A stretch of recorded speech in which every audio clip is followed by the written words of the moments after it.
Hello, Bookstew viewers and listeners. I have a special guest today. Her name is Rachel Robbins, and the book that she's going to be telling us about is her novel, but based on real life, called Sound of a Thousand Stars. And I emphasized sound because that wouldn't be the first word I would think of for a title. I would think of for any book, it would be Night of a Thousand Stars or Glow of a Thousand Stars. But Rachel, you have used the word sound. Welcome to Book Stew. Can you tell us how sound is an important component of your book? Absolutely. Thank you so much for having me. I'm thrilled to be here. And what a fabulous first question, because it's always something I want to address actually about the book, is that it's a paradox. Because there is no sound in outer space, right? Like there would be no sound.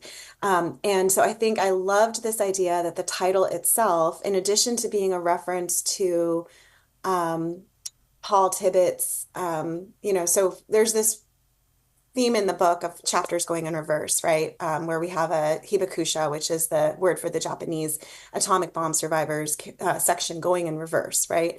And that was derived from Paul Tibbitt's naming his aircraft the Enola Gay, which of course, if you spell backwards Enola, it spells alone.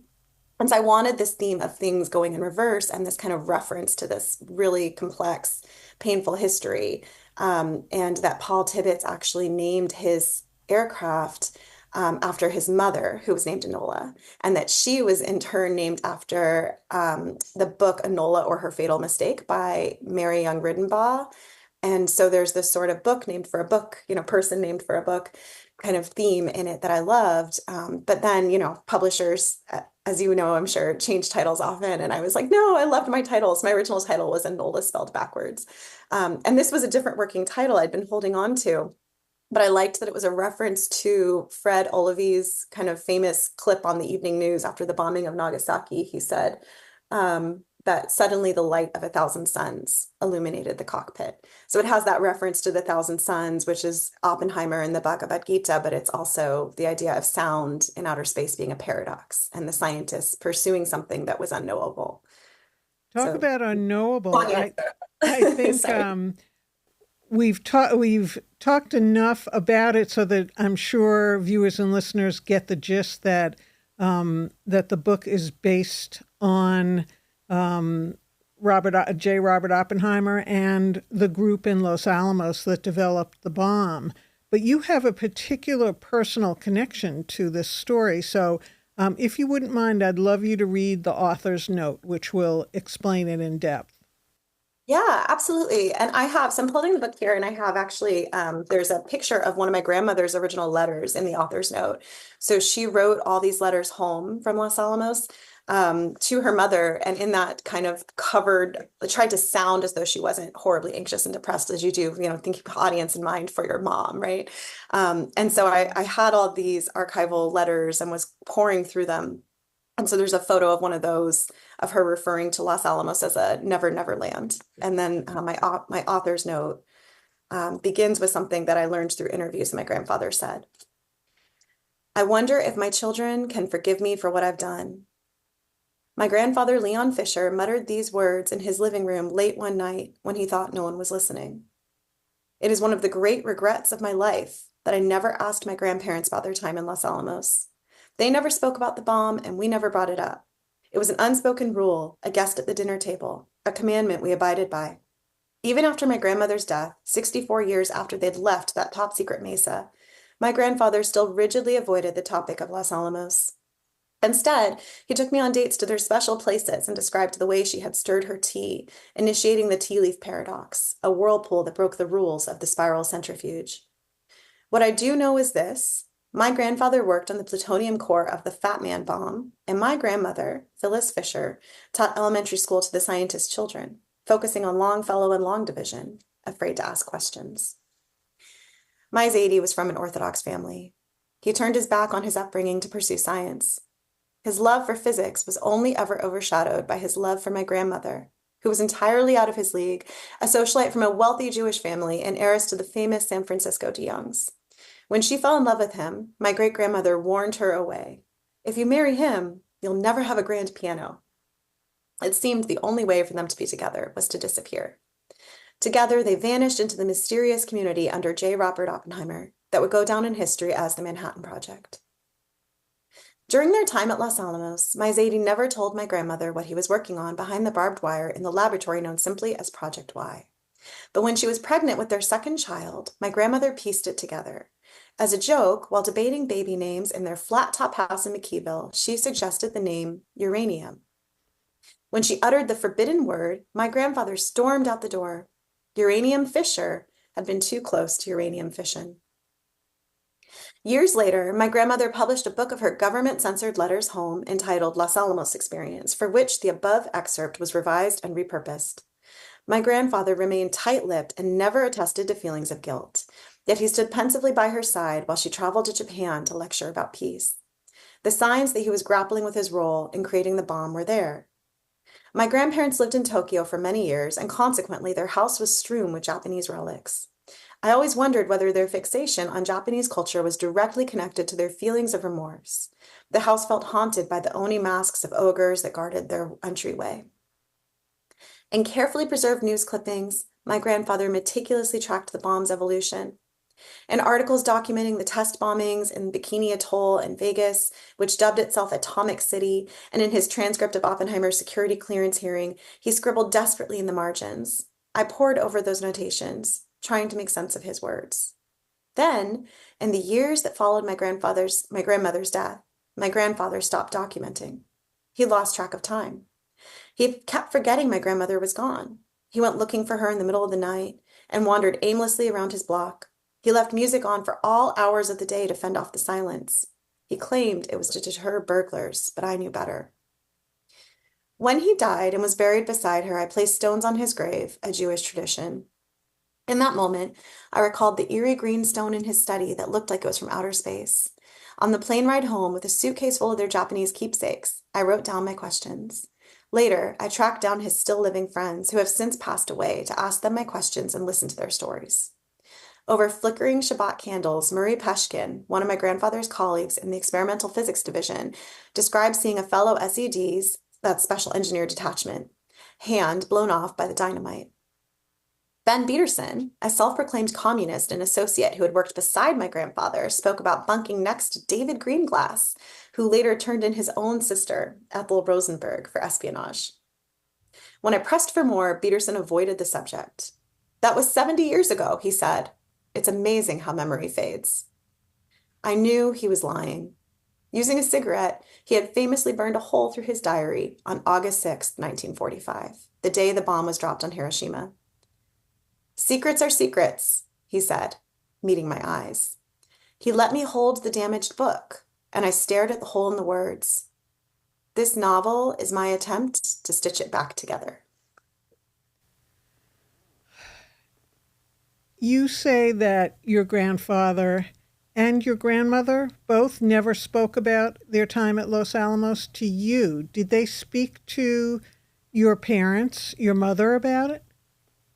No, what's interesting about this, I've been talking and thinking about this so much, is that my mom and I, we go, they never talked about it with us. They never talked about it. My mom goes, maybe we never asked. It's just like, it's this thing of you try to protect your children. So I think that on the one hand, my grandmother published this book and gave lectures on peace. My grandfather quietly supported her, but we don't really know what he thought. He was very tight-lipped about all of it. And I think we were afraid to upset them. And so we just kind of sat quietly around the dinner table and never discussed it. And I had a lot of anxiety bringing the book into the world of whether my grandfather would want me to, how he would feel about it. I really, I feel like my grandmother was very proud that her book was the first book to be translated into Japanese about Los Alamos. And that book was published in 85. We didn't have a sitting American president visit Hiroshima until Barack Obama, and that was in 2016. So I really admired her foresight and her reckoning with the past, but I was afraid to ask. So we never spoke about it. And this is kind of my attempt to speak to them. You portray their meeting at Los Alamos, and they are a very, very passionate couple. Their feelings for each other go back and forth. Your grandmother is from, like you said, from a wealthy family, the DeYoungs, who have a zoo and a museum in San Francisco. And your grandfather, by your portrayal, was very concerned about his growing up in poverty, especially compared to your grandmother. How much of how much is conjecture, and how much did you learn about your grandparents from your parents? How much is imagination and how much is reality based? What's so funny is you're getting right at the heart of this, right? Like the story behind the story. And it feels very like a testament to who they were to have this conversation. I think that I tried to fictionalize it. Like I really actually, I was thinking a lot about, there's that saying, it's kind of clunky, but this idea that nonfiction is about facts and fiction can be about truth. And so I was writing this as nonfiction for many, many years. I was researching it. I had all the letters, like what happened on this Wednesday? What was the weather like this winter? And trying to stick to the kind of quotidian details of my grandmother's letters home. And I realized at some point that I had to set them loose in order to get at the emotional truth of the story. And so I tried setting them loose on the page as fictional characters. I completely changed them. And then they just kept coming back. Like they just it wouldn't take, they kept becoming my grandparents and became almost like more three-dimensional young people of my grandparents. So it's very close to who they really were. I think there's some elements of who my grandmother was, or who my grandfather was in Alice's character, right? Like the numeric curiosity, the fascination with science. But then all of the stuff about poverty, the DeYoung family rejecting my grandfather, the kind of internalized anti-Semitism within the Jewish community, that's all very true. None of that, and I changed the names, but anyone in my family who reads it goes, oh, that's great grandma Helen, we know. Um, and it was very painful for my grandfather to always kind of feel like an outsider, I think, and to feel like he had to lose his family to be able to be with my grandmother. Do your parents talk about that at all? Does your mother talk about that? Oh, this is the thing I think about, and I've written about this a bit for like Jewish Book Council, this idea of Judaism is so complicated as an identity, certainly for secular Jews, which is what, interestingly, many of the scientists in Los Alamos were secular Jews fighting Hitler, right? And didn't know that their bomb was going to ultimately be used on Japan. Um, and my mother, while she didn't talk as directly, like she'd make little asides, just like any mom would. But she didn't criticize my great grandmother directly to me, her child, but she certainly got nervous whenever, and this is on the other side, my dad's mom would come to visit, and my mom would never eat bacon. She just would never, but she would eat clam chowder because we grew up in San Francisco. Clam chowder in a bread bowl is a thing, right? And she would hide all the clam chowder cans whenever my grandma came to visit. So it's like I kind of witnessed it. It didn't have to be said. It was like everyone was sort of performing for each other, this spectrum of following which rules you choose in Judaism, which is an interesting thing, but also trying to impress the in-law, which I was too young to understand at the time. But now I have an in-law of my own, and love and feel very thankful to have married into a family that's also Jewish, but has its own cultures and identities. And so it's just this very washy identity that we're always trying to appease. And that's actually why I used the term Jewish American princess in the book with the acronym that was so horrific and offensive, JAP at the time for Japanese people, but I thought it was so powerful that it's the same, the acronym. Or the three letters that can hurt someone so terribly that today, I teach English and literature at City Colleges of Chicago, and students have never heard that slur, right? It's like the way things go in and out of use. But I wanted to specifically use that term in the book because not only is it a way of kind of criticizing tongue-in-cheek people within the Jewish community, it specifically targets women, female Jews, right? Who are nouveau riche, who are like immigrant status. And so I really, even though that came about much, much later with Philip Roth in the 70s, and I wanted that term in there because it's something I witnessed my whole life, although it was never discussed outwardly. So, I guess one of my questions was the incorporation of a Japanese character, a survivor in Hiroshima. When did you make that decision, and is that based on the fact that your grandparents actually lived in Japan? Yeah, those Japanese relics were a big part of my growing up because I was in their house a lot as a kid. They lived, a few miles from us, and there was all of these Japanese keepsakes. Um, and that character, I almost pulled his story from the book because I wondered, I had a couple conversations with author friends, do I have the authority to write this? I worried about appropriation because I can certainly write the female Jewish character. I don't know that I have access to this story. So I had reached out to my oldest childhood friend. Her name is Rumi, who we grew up together, and she had moved to the United States and didn't speak any English, and we just chased each other around on the playground. And then when she got older, she moved back to Japan. And then I reached out to her when the book was coming out and asked for a sensitivity read, and she went, "Oh my goodness, I did not know that your grandfather worked on the atomic bomb. My grandfather lived in Hiroshima, and he actually um, was sent away on work the week of the bombing. And so he survived, and therefore Rumi was born. And so that we had this intersection in our ancestries, but we'd never discussed it. That was just kind of magical to me. So I felt then like I really wanted to keep the story in the book. The other thing I need to say is that Haruki Sato, the character who's the Hibakusha in the book, he's based very closely on the life of a real Hibakusha named Tsuneo Tsuboi, who I'm hoping I'm saying his name correctly. Um, he was the co-chair of Nihon Hidenkyo, which just won the Nobel Peace Prize a few months back. Ah. Um, and it's beautiful and important that there was this recognition, but also it's kind of fascinating and possibly a case of too little too late in that he just passed away 3 years before the Peace Prize. So he didn't live to see the kind of culmination of his life's work of cataloging these stories. But that also this choice was made at the same time that the US and around the world simultaneously were amping up these nuclear arsenals, and things are feeling quite frightening right now. There was just a piece in the New York Times about $1.7 trillion being spent on nuclear arsenals over the next 30 years in the US alone. And so it felt very important to have that story in there. But I also wanted to point people to Tsuneo Tsuboi and the Nihon Hidenkyo and try to get people invested in kind of reading the firsthand survivors' accounts that they catalog.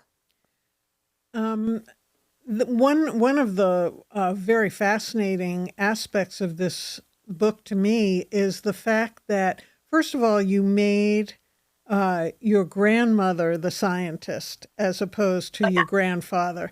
Was that in the interest of representation for the women who did work at Los Alamos? Plus, I'm sure you're a feminist, as am I. So, how did that evolution come about to make your grandmother the actual scientist, physicist? That, yes, absolutely a feminist, teaching lots of women's lit classes at city colleges, yes. But also, I love that my publisher's been using the hashtag STEMinist a lot with this book, which I think is so great.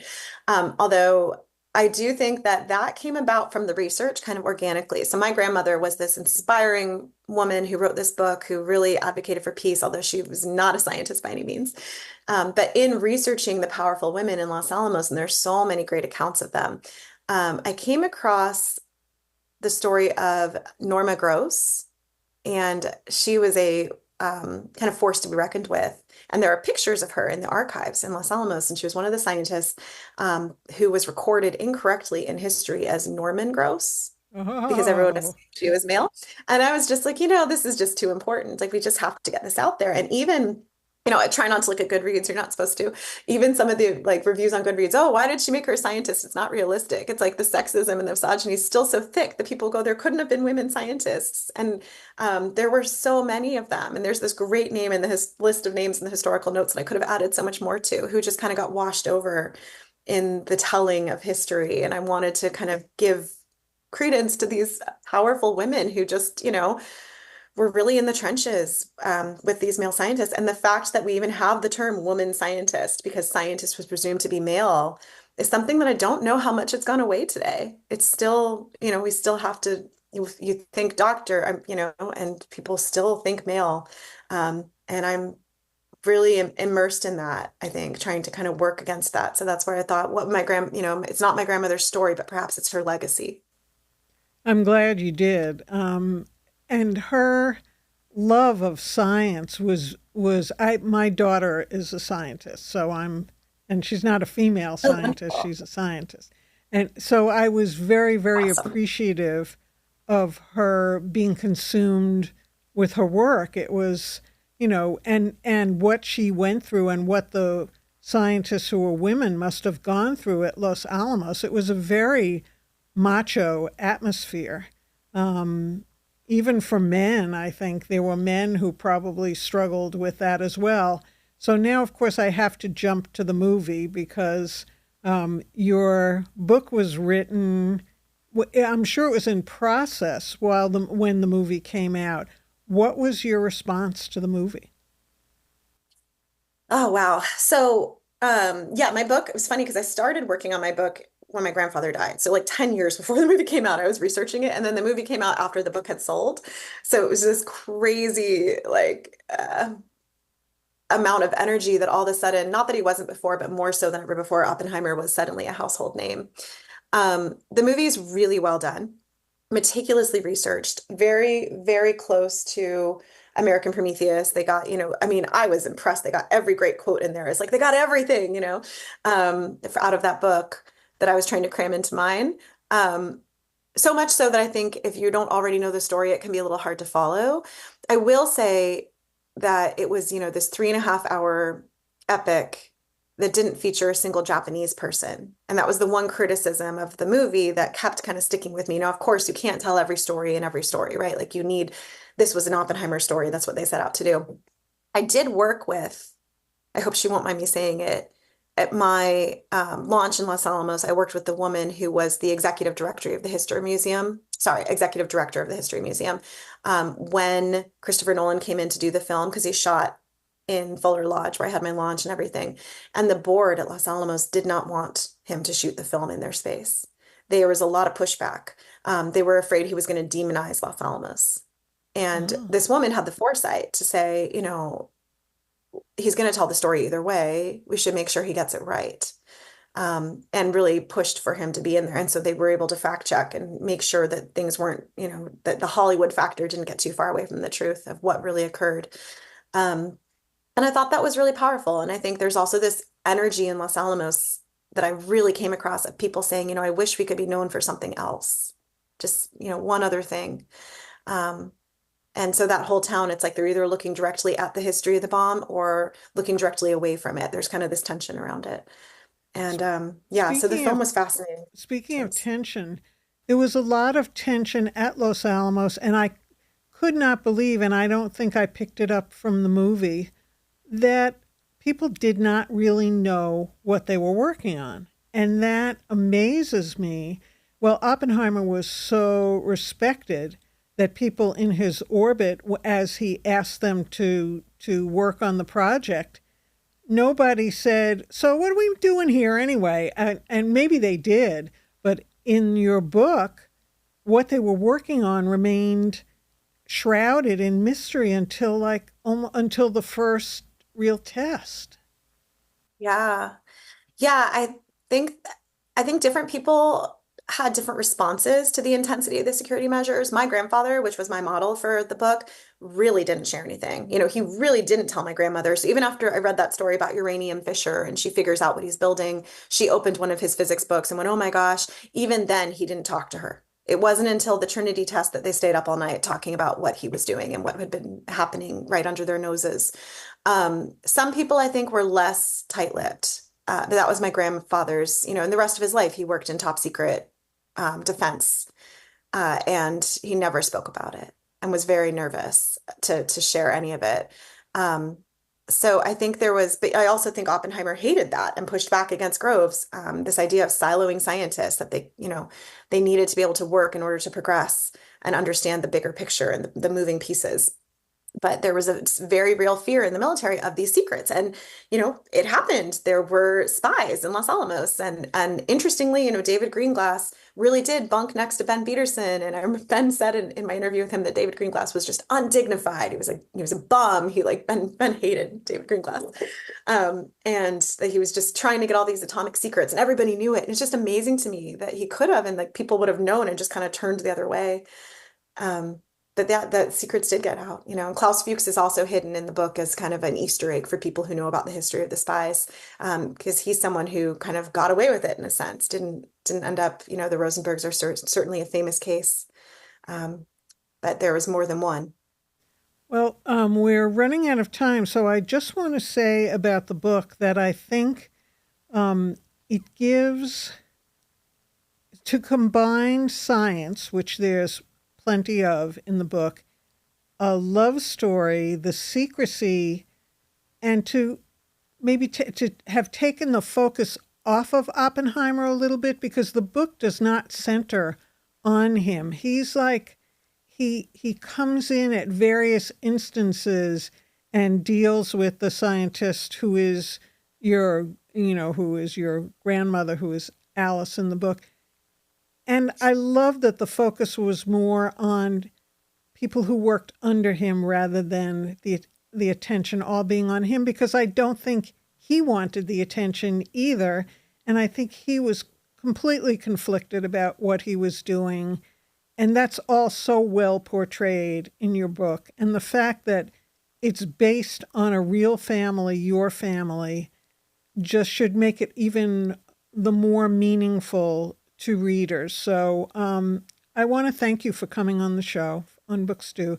Highly recommend the book. It's a great read on levels, but what really got to me is that you are telling a family story and you have opened it up to the world and really humanized Los Alamos for anybody who reads it.